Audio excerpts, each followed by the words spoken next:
Oke teman-teman, jadi di video kali ini saya akan menjelaskan tentang bagaimana membuat program berdasarkan flowchart. Jadi pertama kita harus tahu dulu apa itu flowchart. Flowchart adalah sebuah jenis diagram alir atau bagan alir yang menampilkan langkah-langkah penyelesaian suatu masalah dalam bentuk simbol-simbol grafis dan urutannya dihubungkan dengan tanda panah. Selanjutnya ada simbol beserta fungsinya. Di sini ada simbol pertama yaitu simbol terminal untuk menyatakan permulaan atau akhir suatu program. Yang kedua ada simbol berbentuk jajar genjang yaitu simbol input-output untuk menyatakan proses input atau output. Yang ketiga adalah simbol bentuk persegi panjang yaitu simbol proses untuk menyatakan suatu tindakan atau proses yang dilakukan oleh komputer. Yang keempat yaitu simbol decision untuk menunjukkan suatu kondisi tertentu yang akan menghasilkan dua kemungkinan jawaban, ya atau tidak. Yang kelima, ada simbol konektor untuk menyatakan sambungan dari proses ke proses lainnya dalam halaman yang sama.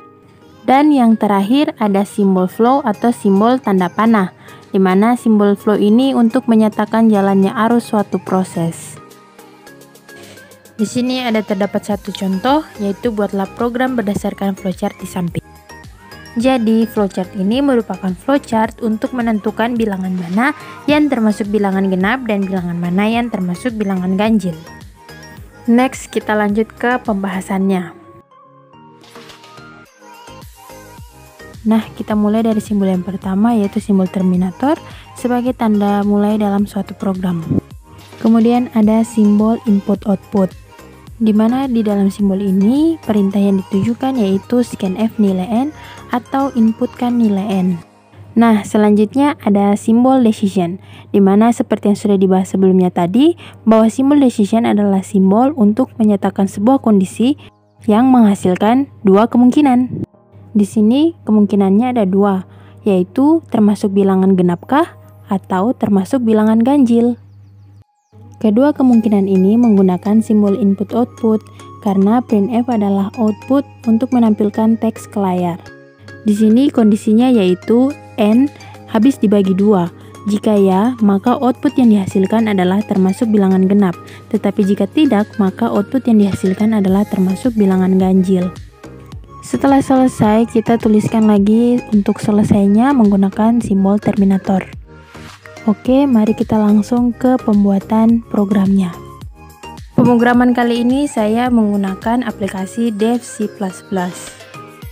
Pertama yang kita lakukan yaitu source filenya dulu, kemudian kita masukkan include beserta file headernya yaitu stdio.h.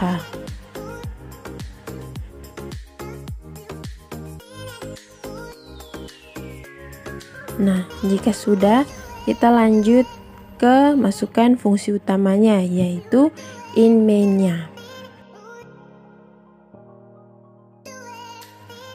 Kemudian kita masukkan tipe datanya yaitu integer untuk variabel n. Jangan lupa tutup dengan titik koma. Kenapa kita memakai tipe data integer? Karena nantinya kita akan memasukkan bilangan bulat dan tipe data integer ini untuk bilangan bulat. Setelah itu kita langsung tuliskan perintahnya, yaitu printf sebagai outputnya. Kemudian kita isi dengan masukkan bilangan.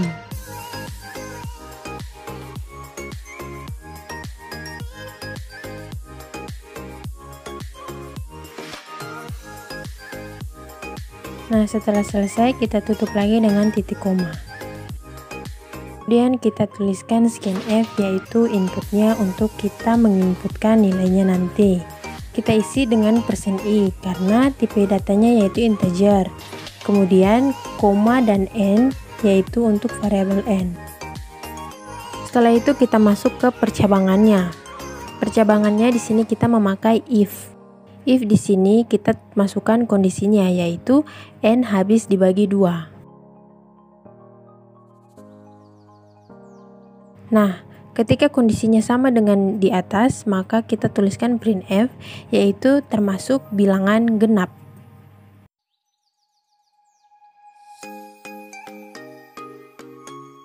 Nah, setelah sudah, kita tambahkan garing n.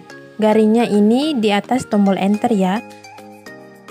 Gunanya garing N ini untuk memberi jarak satu baris. Nah, jika tadi if untuk kondisi yang benar, maka sekarang else untuk kondisi yang tidak benar atau tidak sesuai. Nah, sekarang di kondisi yang else, kita tulis termasuk bilangan ganjil. Karena jika n tidak habis dibagi 2, maka termasuk bilangan ganjil.